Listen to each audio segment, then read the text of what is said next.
Okay, so finally our Linux installation running process is completed. So let me click on the reboot.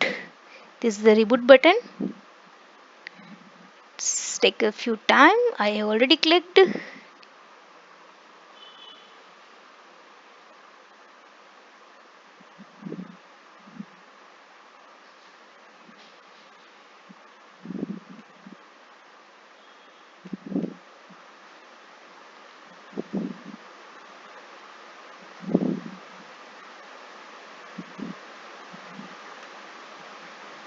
Sometime it's happened.